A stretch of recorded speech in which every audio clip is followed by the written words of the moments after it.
Good morning, good afternoon, good evening to you, all our viewers.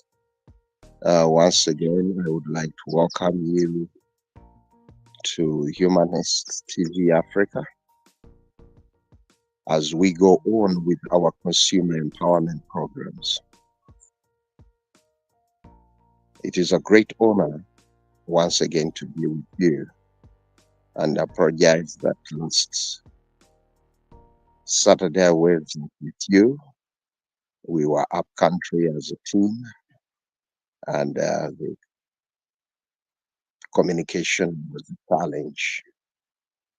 So, all our listeners, consumers, in your respective capacities, I would like to welcome you to yet another series where we are discussing digital finance. But first, before we go into all these discussions, I would like to thank our producer, Dennis, and then also thank all the other teams that are with Humanist Africa. Colleagues, for some time now, we have been running the digital finance series and majorly looking at what needs to be done to scale up digital finance.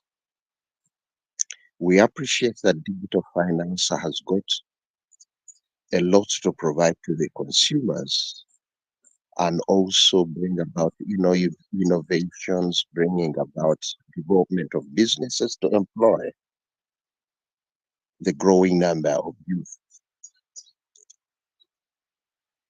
But we have a challenge that if the public, the consumers, lose trust and confidence in something that is there to provide them a living and nearly that is driving their day-to-day life, it is something that will affect all the investments and whatever is being done in regards to scaling up the usability of the technology, enabling consumers to get the benefits of whatever is entailed in the ecosystem of the financial services as in digital finance. So it is important that we discuss and get into the depths what is good and what is challenging so that we are address it and we benefit the full potential of the digital environment. The past few weeks and months, we have dealt and got into deep in what is entailed in digital finance as it touches nearly everything that we need in humanity. It facilitates purchasing of our needs like food, healthcare, housing, going into paying bills of sanitation, electricity, paying for our other utilities.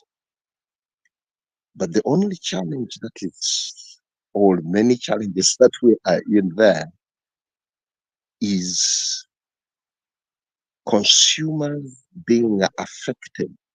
And we appreciate that consumers are the drivers who will promote and scale up usability of digital finance and all its attendant services if it is trustworthy, if they have confidence in it, when they have challenges, they are addressed. I will be asking Dennis to play a video of a study that was done in Uganda showing the benefits, the potential, but even the consumers, as in traders who are using the facilities, what their fear is. Mainly their fear is mainly on the fraud, the scams, where they opt to get the money out of the system and they keep it to themselves. But that brings about exclusion in one way or another. Then it impedes and kills the benefits that are supposed to be contained in digital finance. So, with permission from financial sector deepening, I got a link of a video that they shot and they are screening to bring about awareness on different perspectives, views that will help the central bank and other financial service providers to look into the challenges that consumers and businesses are faced. So if we can watch it, we can relate it to Uganda, but we can also relate it in our own localities for those of us who are, let's say, in Zimbabwe, Kenya, Sierra Leone, Ghana, Nigeria, and so forth. And all the viewers of Humanist Africa TV. I don't know, Dennis, if you could play the video.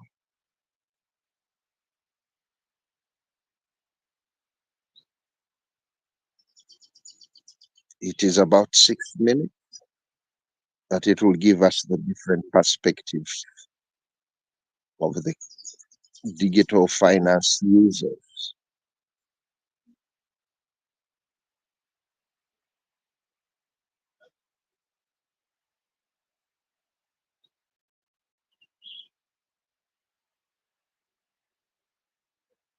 Planning and Economic Development, and several other stakeholders conducted the FinScope survey. The fifth of its kind, FinScope 2023 included a new module on green finance. The survey was aimed at tracking trends and changes in the financial inclusion landscape since 2018, when the last survey was conducted, while benchmarking these trends with countries within the region. This information will be used to describe the financial service needs of the adult population, thus providing policymakers and the market with insight that can be utilized to further deepen financial inclusion.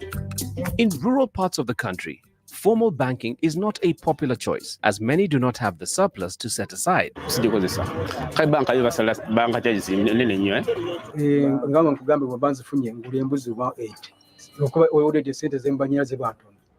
Sitera kutereka mu banka ate we mbajagala sente njagala essaawa eyo nzifunye nzikolere ne banka kale nga juzi twagera mu banka tutawaanya nnyo ogera okugyayo sente bikibiri kati ng'ebyo nga mubitegedde mmwe mubimanyi. Mobile money services have become one of the more commonly used means of saving and transferring money in many of the communities in the country. The government of Uganda has asserted that mobile money services are indeed a formal financial option in the nation and further acknowledges the services as a vital component of the economy. Okusinziira ku nfuna yange ntonotono singa kukozesa mobile money. Mbadde sinafuna busobozi bwa gundi kugula account mu banka. ekyokusasula ku mobile money tekiri mu kalungi kale kiri awo. As convenient as mobile money might be for many, for those settled too deep in the rural regions, accessing the services can prove quite difficult. Ngikozesa naye olumu banzibako sente kati bona sibesiga olaba sente ezigwa ku simu bwezi tipa nga nzijjako. Olumu byekyangamu network zisumbuwa bayinza okusindikira ssente nga z'oli kubanja ate bali kugamba ng'osuubira nti bagenda kwesoba 1,000 osalako ezaabwe ate n'osi bajjako 500 oba 2. Notuuka asiina kashi ate oteekemu booda agenda paka Mageri gye muva ku main.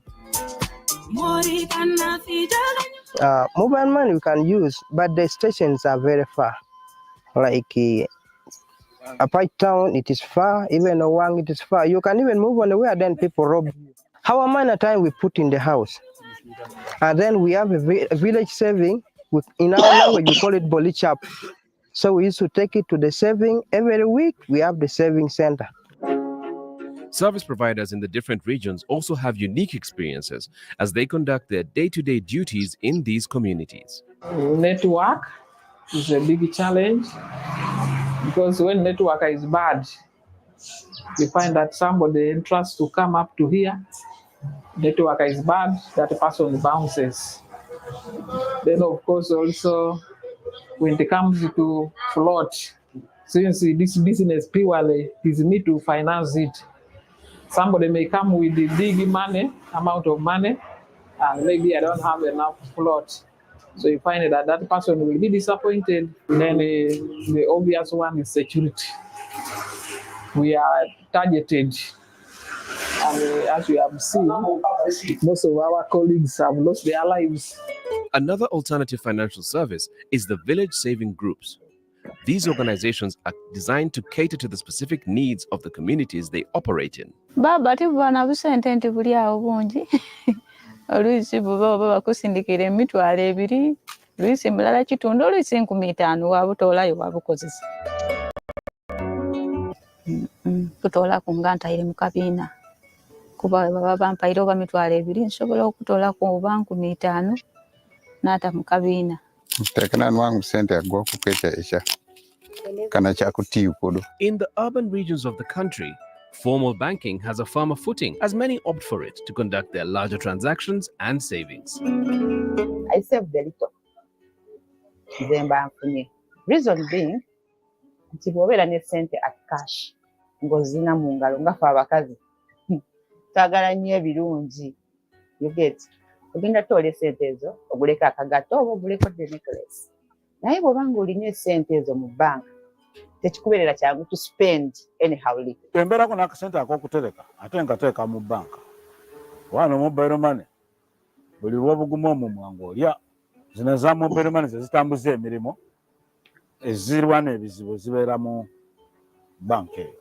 The FinScope 2023 survey data represents an adult population of 24.6 million and forms a crucial component of the Ugandan government's efforts to gain deeper insights into the financial behaviors of its citizens. These insights contribute to shaping various facets such as policy formulation, infrastructure design and development, and pinpointing key sectors for investment within the economy. By undertaking the diverse needs of its people, Uganda can pave way for a future where all citizens can participate meaningfully in economic opportunities and prosperity through financial inclusion.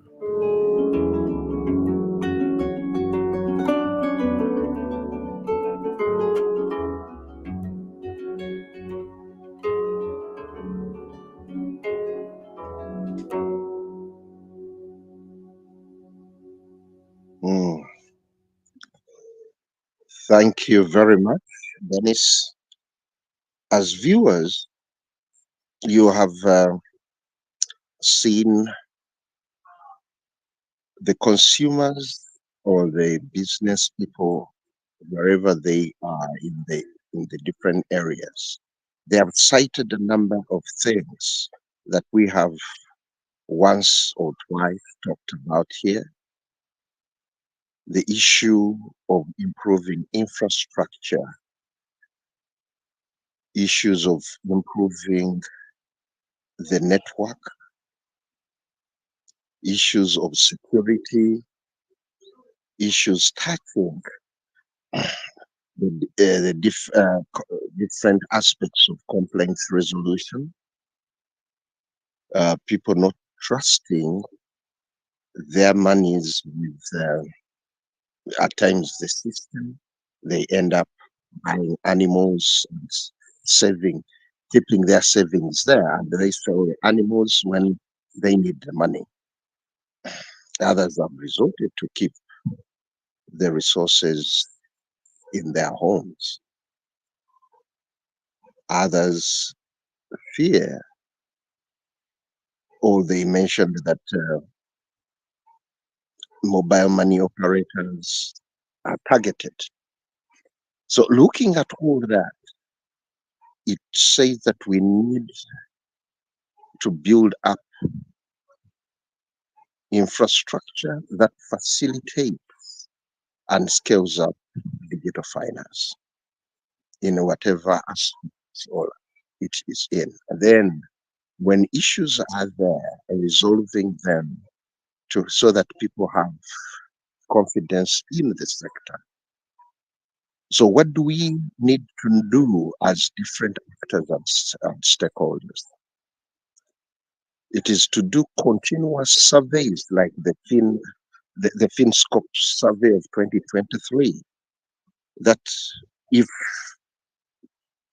let's say, the Bank of Uganda as a competent authority, the Ministry of Finance, and all other ministries and departments that are charged or obligated to improving digital infrastructure that will facilitate where the complaints or the challenge of having a poor network, once that is addressed, then people will have more trust and they will embrace the digital finance. But with all this said, and no investment is made to address the number of challenges in the FinScope study, it erodes the trust. When you look at the aspects that have been mentioned in the survey, and you look at the complaints like we pick or harvest from consumers, they are the same issues. And this is when it is important to call to action the different players to come in and play their respective roles to build trust and build confidence in the sector. So it is very important to continuously do those surveys, to do also to go in depth to interrogate them and see how best to start financing to address the number of aspects that are coming in. This is where the consumer complaints data is very key. Then the private sector as businesses need to work with government as a duty bearer to make sure that the challenges that are seen by the different players as challenges are addressed. Then that will facilitate the different players to benefit from all the benefits, the potential of utilizing digital finance. Looking at the other aspects where consumers' rights are taken in perspective, where the benefits are in perspective, responding to the challenges that are raised will facilitate the uptake, the utilization, and also the widening the scope, bringing in the financial inclusion aspects. So this is where I feel that the advocacy aspects need to continuously be done, the different stakeholders engaging, but in particular the duty bearers reaching out to the service providers and the utilizers, as in consumers, so that the triangle of utilization of the financial services is improved. Other aspects that need to come in is empowering the consumers to get to know how they can, or they can look out for, let's say, aspects of fraud. This takes me back. Yesterday, we were having an engagement with the media where we were honored to have different presenters who shared with the media, the journalists. We had more than 60 journalists whom we engage every Friday, what we call the media lunch. But the issues the journalists were bringing out, why they have also been scammed at knowledgeable people. But they find themselves that where they have no alternative, they have to use the digital finance, but they are more suspicious. This is when they ask, okay, can we have our capacity built so that we are in position to also go in and facilitate and empower the consumers on radio, in in print media, or even or the digital media. So we find that awareness with regards to digital finance is still very key to all others. It is appreciated that even the knowledgeable, once in a while, they get duped.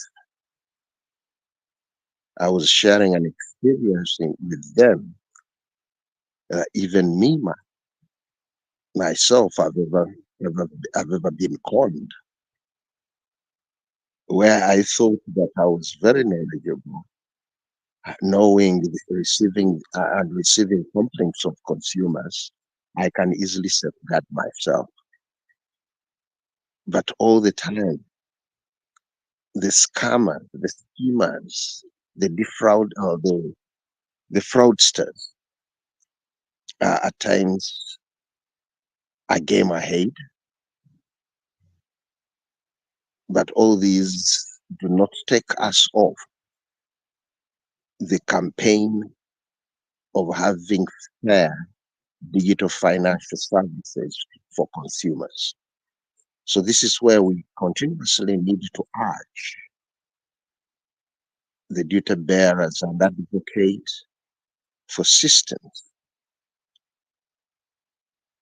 for legal and regulatory frameworks that will protect the consumers. And all these legal and regulatory frameworks do not have to be at national level.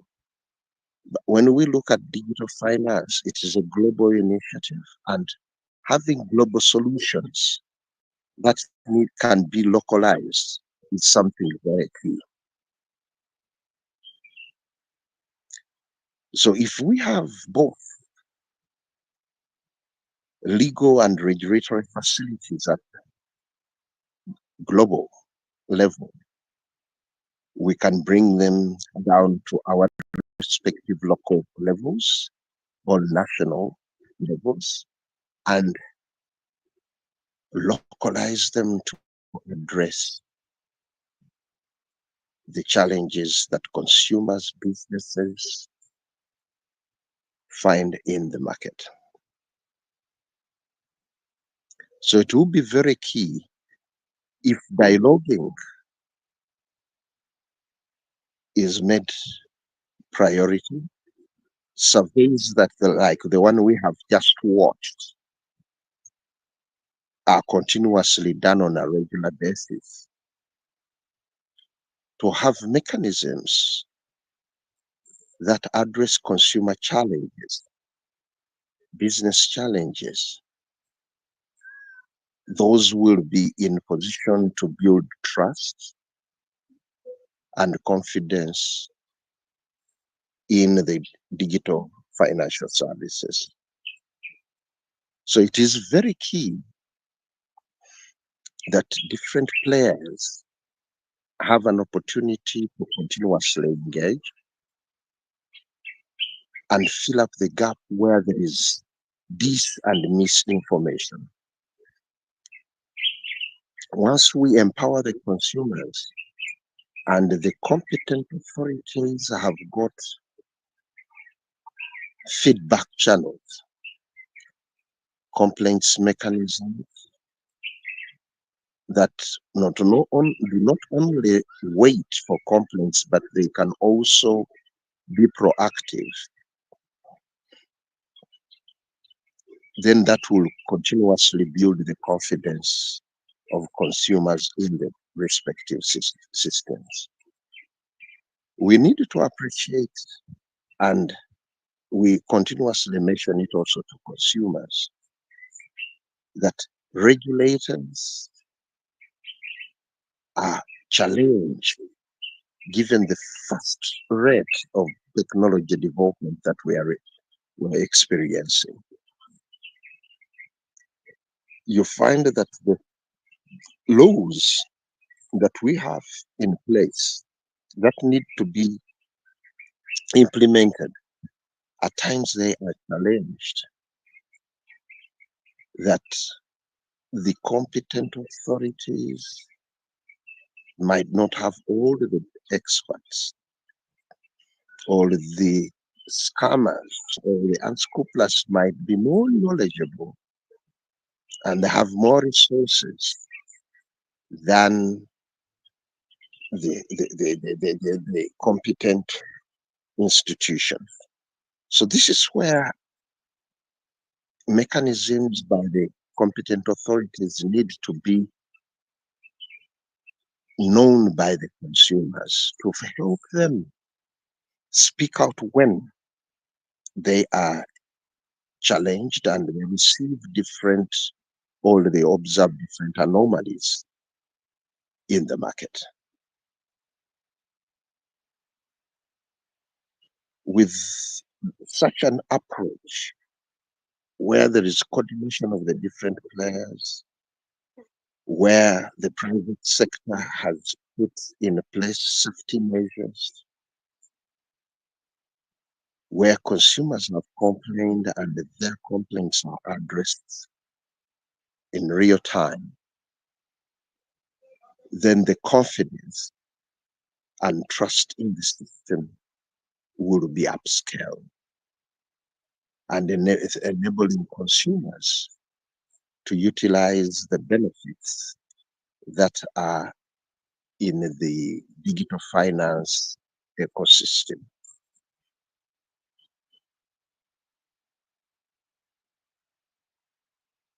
So it is key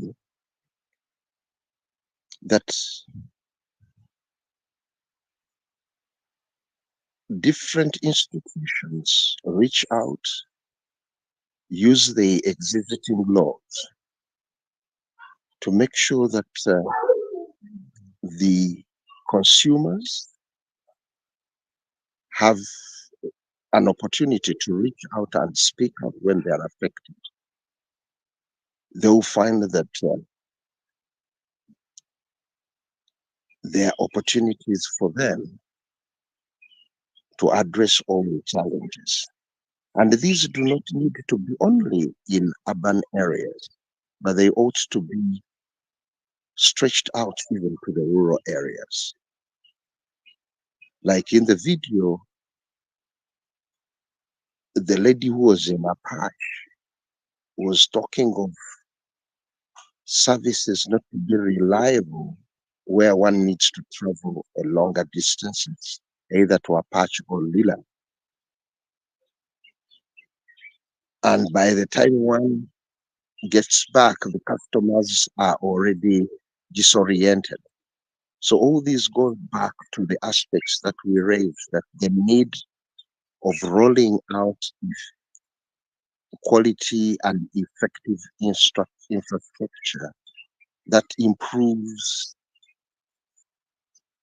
the network aspects, improves the real-time service delivery. These are going to build more trust and confidence in services that are provided in the entire financial sector, and in particular the digital finance. The numerous benefits can't be overrated and watered down, but they can only be watered down by failure of consumers and businesses to have trust in these processes, our systems. So it is very key that the different stakeholders and actors uphold the different consumer rights, where their safety is guaranteed, where information is guaranteed, which is accurate. When they get challenges, the different regulators play their role and address the anomalies that they face. The consumers get liberated, then they will talk positive about everything.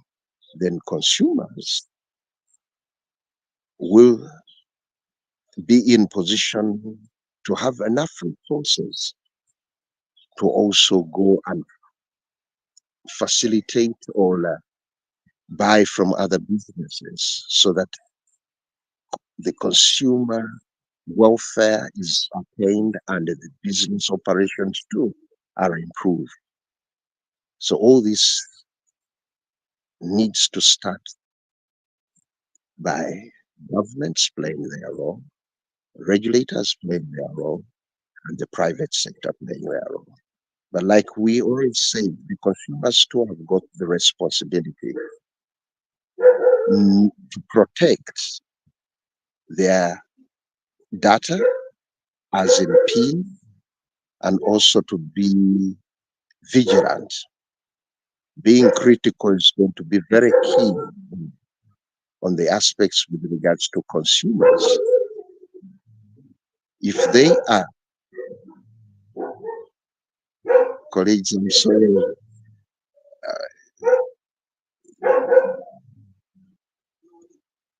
I don't know if I can go, I can't stop. I have no control. But like I was saying, that consumers have a role to play by being responsible and protecting data as in their PINs, not to share it with others, and also to be in position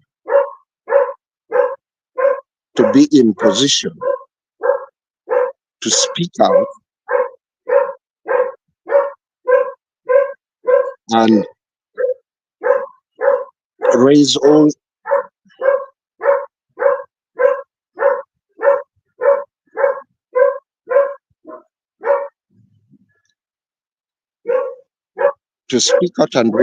issues as it is their right, then to be in position to be vigilant, so that whatever services they are accessing are safe, and once they are not safe and guaranteeing their safety, they need to speak to the respective authorities, seek correct information, so that will enable them make informed choices in their respective transactions.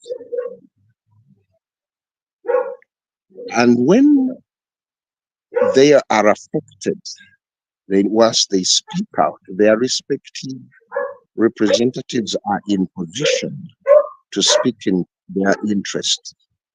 Like we do collect consumer complaints, we take them out and we give them to the respective authorities.